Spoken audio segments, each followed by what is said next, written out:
வந்தே மாதரம் பாடல் முதலில் எந்த வருட காங்கிரஸ் மாநாட்டில் பாடப்பட்டது? Option A 1882, option B 1876, option C 1896, option D 1905, option E இவற்றுள் எதுவும் இல்லை.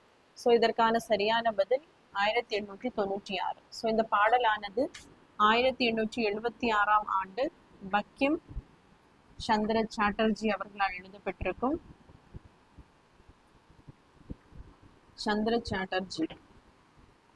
நெக்ஸ்ட் பாத்தீங்கன்னா 1882ஆம் ஆண்டு அவருடைய நாவலான ஆனந்த மடம்.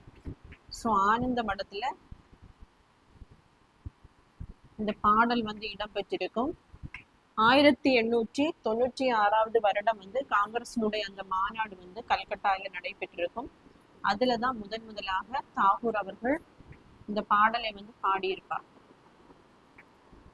ஸோ இது பாத்தீங்கன்னா ஜனவரி 24 1950 நம் நாட்டின் தேசிய பாடலாக கான்ஸ்டிடியூஷன் அசம்பிளினால அங்கீகரிக்கப்பட்டிருக்கும்.